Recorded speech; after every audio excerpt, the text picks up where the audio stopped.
హల్లెలూయా. రాత్రి ఎవరైతే రాలేదో వారు ఒకసారి చేతులు పైకెత్తుతాం. ఎవరైతే రాత్రి రాలేదో, ఎవరు రాలేదు ఒకసారి వచ్చిన వాళ్ళు చేతులు పైకెత్తండి. సంతోషం. వాక్యం వినడానికి సిద్ధంగా ఉన్నారా? మందులోనే ఉన్నారా? ఎంతమంది వాక్యం సిద్ధంగా ఉన్నారు? వినడానికి చేతులు పైకెత్తండి. మెజారిటీ పీపుల్ అందరూ మన పక్షాన ఉన్నారు. అయితే వాక్యం వినడానికి వాక్యమే మనుషులు బ్రతికింపజేస్తారు. అయితే అంతకుముందు నా ఫ్రెండ్ డేవిడ్ గారు చక్కని వాక్యం చెప్పారు. అతను బట్టి కూడా ప్రభునామను బట్టి వందనాలు. చాలా మంచి అబ్బాయి, మంచి వ్యక్తి, దేవుని యొక్క పరిచయం చేస్తుంటారు. దేవుని మీద ఆధారం. ఇప్పుడు వారి కుటుంబ సభ్యులందరూ దేవుని మీద ఆధారపడి ఉంటారు. అట్లాగే పౌల్ రాజు గారు వారు చాలా ఆత్మీయంగా దేవుని సందులోని తాను నడవడం కాకుండా అనేకులను నడిపిస్తూ దేవుని యొక్క త్రోవలో అందరినీ కానీ ఏదైనా దేవుని ఆత్మచేత తన ప్రతి కార్యం చేస్తారు. ఏదైనా ఒక పని చేయాలన్నా ప్రార్థనపూర్వకంగా ఉంటారు. పొద్దున లేస్తారు, అతను ఇంచుమించు పొద్దున 3 గంటలు వేస్తారు, ప్రార్థనలో ఉంటారు 1 గంట సేపు. ఏదైనా ప్రతిదీ దేవుని ఆత్మచేత నడిపింపబడుతున్నారు. అనేకులకు బలంగా దేవుడు వాడుకునే యొక్క కానీ ప్రేయర్లో ఉన్నారు.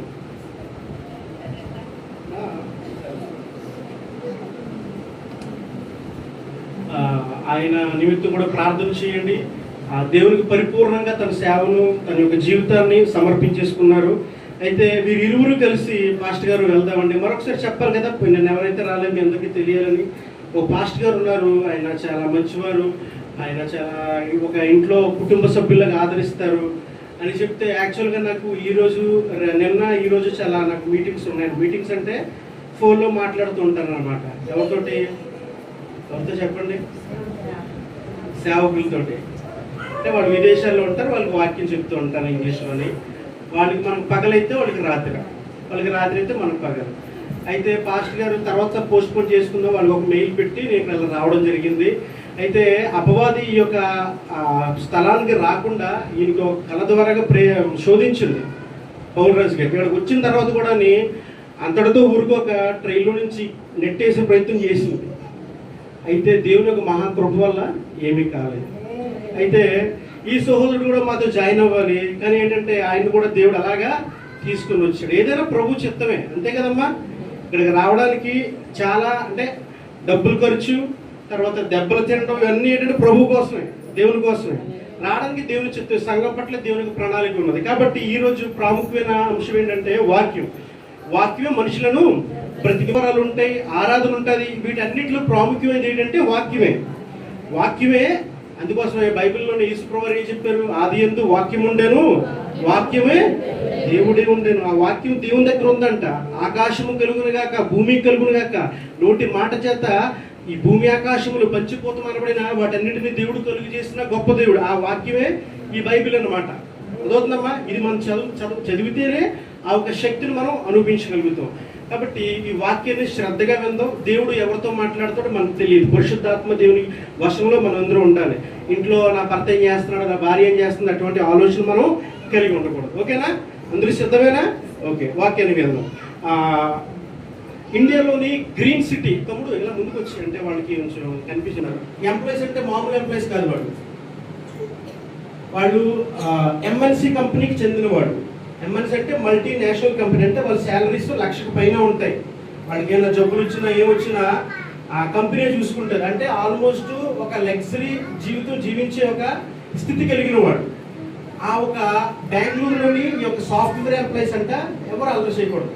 సాఫ్ట్వేర్ ఎంప్లాయీస్ అంట రోజు ఎంతమంది చనిపోతున్నారంటే సగటు 600 మంది చనిపోతారు. మంచి శాలరీ, గుడ్ లైఫ్, మంచి ఒక ఫ్యామిలీ, మంచి ఎన్వైరన్మెంట్, ఇవన్నీ కలిగి ఉన్న వాళ్ళు సూసైడ్ చేసుకుని చనిపోతున్నారంట. ఎందుకు సూసైడ్ చేసుకుని చనిపోతున్నారు తెలుసా?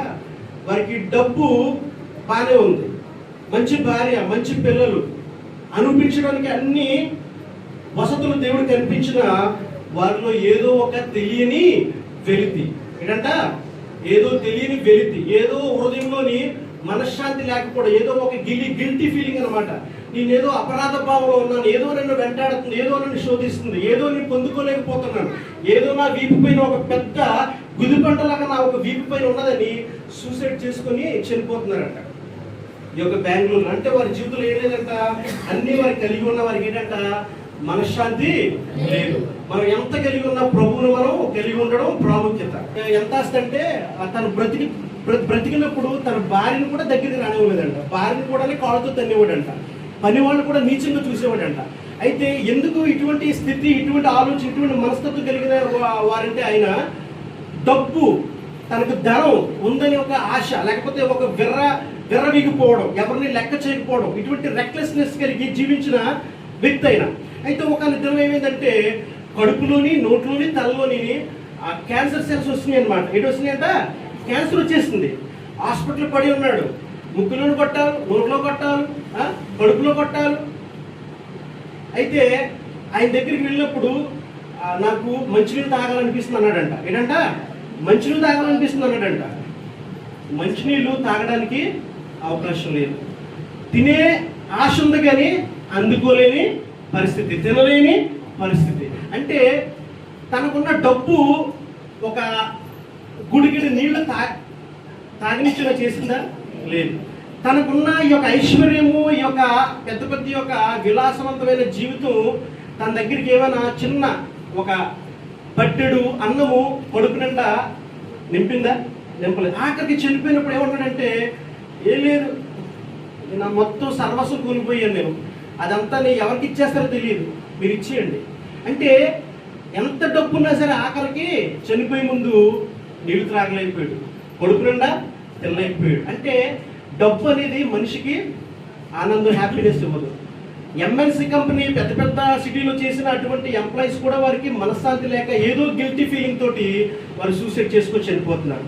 అయితే మనిషి పతనమైపోవడానికి, చనిపోవడానికి, నాశనం అయిపోవడానికి మనిషే కారణం. ఎలాగంటే మనిషిలో ఇప్పుడునంట ఒక స్పిరిట్స్ ఫైట్ చేస్తూ ఉంటాయంట. 2 స్పిరిట్స్ ఏంటంటే, ఒకటి పరిశుద్ధాత్మ దేవుడు, రెండోది దురాత్మ శక్తి. ఏంటంట, పరిశుద్ధాత్మ దేవుడు మరియు దురాత్మ శక్తి.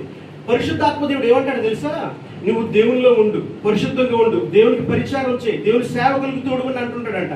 ఈ యొక్క అపవాది దురాత్మ యొక్క ప్రభావం కలిగిన ఒక స్పిరిట్ ఏమంటదంటే, లేదు నువ్వు లోకానికి వచ్చే, లోకంలో చూడు ఎంత విశాలమైన మార్గము, ఇరుకైన మార్గం కాదు. ఇరుకైన మార్గం అంటే ఎన్నో ఉంటాయి. నీకు పరిశుద్ధంగా జీవించాలి, పాపం చేయకూడదు, లోకంలో తిరగకూడదు, రంగుల ప్రపంచాన్ని ఆస్వాదించకూడదు, నువ్వు ఇరుకైన మార్గంలో ఉండాలని ఏంటి ప్రభువారు మనకి ఇరుకైన మార్గం ఉండాలని అంటుంటారు. అయితే అపవిత్రాత్మ ఏమంటదంటే, లేదు రా, ఈ రంగులు ఈ యొక్క ఇరుకైన మార్గంలో వెళ్ళకు, చాలా దారుణంగా ఉంటుంది నీకు, నీ యొక్క ఆనందాన్ని, నీ స్వేచ్ఛను, నీ యొక్క మనశ్శాంతిని కోల్పోతావు.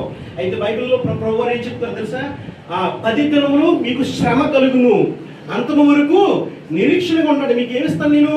జీవ కిరీటాన్ని ఇస్తాను. ఈ యొక్క ఇరుకైన ద్వారం అంటే కొద్ది దినాల శ్రమ కలుగుతుంది. అయితే విశాలవంతమైన జీవితంలోని, ఈ యొక్క మార్గంలోని నీవు బ్రతికిన దినములన్నీ పాపంలో జీవిస్తావు, రంగుల లోకంలో జీవిస్తావు. అయితే చనిపోయిన తర్వాత నీ బ్రతుకు అక్కడ ఎలా ఉంటుందంట, నీ యొక్క ఆత్మ అగ్ని ఆరదు, కురిపించావు. అంత కఠినమైన జీవితం అక్కడ, వర్ణింపలేని జీవితం.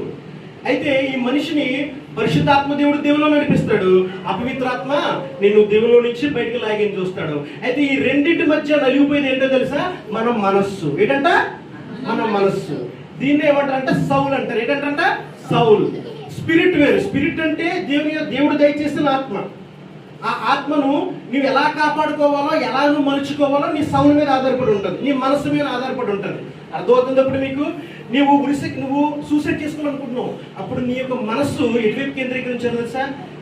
పాస్టర్ గారు వాక్యం చెప్పారు, బలపరిచారు, ఆయన మాటల్ని లోపడదు అని చెప్పి నీ మనస్సు తిప్పుకోవాలి. పరిశుద్ధాత్మ దేవుడికి నువ్వు చాయిస్ ఇస్తే ఆయన నిన్ను బలపరుస్తారు. ఇది మార్గం కాదు, దేవుడు నీకు శ్రేష్టమైన మార్గం ఇచ్చారు. శరీరం కాదు నిన్ను జీవింపజేసేది, ఆత్మే నిన్ను జీవింపజేస్తుంది. కాబట్టి శరీరం అనేది ఏంటంట? నిష్ప్రయోజనము. ఆత్మే నిన్ను జీవింపజేసేది. కాబట్టి నాలో ఉండు, ప్రార్థన చేసుకొని చెప్పి పరిశుద్ధాత్మ దేవుడు అంటుంటాడంట. అపవిత్రాత్మ, దురాత్మ అంటాడంటే, నీవు వచ్చే, చచ్చిపో, ఉరేసేసుకో. ఎందుకు? నీ భార్యని ఇలా నీ భర్తని ఇలా చూస్తున్నాడు, నీ భార్యని ఇలా చూస్తుందా, నీ అప్పులు పాలైపోయేవా, ఎందుకు ఈ జీవితం ఎందుకు అంటే వాడు నాశనాన్ని తీసుకెళ్లేటట్టుగా ప్రయత్నం చేస్తుంటాడు. అటువంటి మైండ్గా మాడుతుంటాడు. అయితే మనం ఎటువైపు ఉండాలనేది మన యొక్క ఆలోచన మీద ఆధారపడి ఉంటుంది. అందుకోసమనే బైబిల్లోని మనం చూసినట్లయితే ఆదాముని దేవుడు ఎక్కడి నుంచి క్రియేట్ చేశాడు? నేల మట్టి నుండి. కాబట్టి నేల మట్టి నుండి క్రియేట్ చేసిన ఈ యొక్క మనిషిని ఎప్పుడంట మనిషి భూ సంబంధమైన ఆలోచన కలిగి ఉంటాడంట. నేను బంగారం సంపాదించుకోవాలి, ఆస్తి సంపాదించుకోవాలి, వెండి బంగారం ఇటువంటి యొక్క ఆలోచన, భూ సంబంధమైన ఆలోచన కలిగి జీవిస్తుంటాడంట. అయితే శరీరం దేన్ని చేశాడంటే దేవుడు మట్టి నుండి చేశాడు కాబట్టి భూ సంబంధమైన ఆలోచనలకి ఎక్కువ మనం మొక్కు చూపుతూ ఉంటాం. అయితే అట్ ద సేమ్ టైం దేవుడు ఈ యొక్క మట్టిని మనిషిగా చేసిన తర్వాత దేవుడు ఒక పని చేశాడు, నెక్స్ట్ ఒక ప్రక్రియ చేశాడు. ఏంటది? జీవవాయువు ఊదాడు, ఆ బొమ్మని పుష్పని ఊదాడు. అదవుతుందా? అంటే అదేంటి? పరిశుద్ధాత్మ దేవుడు తన యొక్క జీవాన్ని మనలోని ఊదాడు. ఈ జీవం ఎక్కడ నుంచి వచ్చింది? పైనుండి వచ్చింది. కాబట్టి పర సంబంధం అయింది. అంటే మనిషిలో ఇప్పుడు మీకు రెండు ఉంటాయి, అర్థమైంది? ఒకటి ఏంటి? భూ సంబంధమైన ఆలోచనలు, పర సంబంధమైన ఆలోచనలు.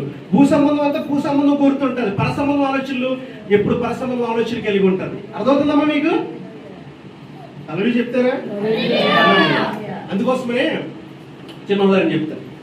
బైబిల్ గ్రంథమందు మనం స్టార్టింగ్ చూసినట్లయితే దేవుడు మీరు అన్ని అనుభవించండి, అన్ని తినండి, కానీ ఆ ఒక వెరీ గుడ్ తమ్ముడు, నేను ఎప్పుడు గుర్తు పెట్టుకుంటాను, నేను ఎవరో చెప్పకపోయినా నువ్వు చెప్పు, అది మంచి చెడ్డలను తెలివినిచ్చి చెట్టు దగ్గరికి వెళ్ళొద్దన్నాడంటే ఆ చెట్లు ఏదో తాయిత్తులు ఉన్నాయి, మంత్రాలు ఉన్నాయి కాదు, అంటే అది దేవుని ఆజ్ఞ.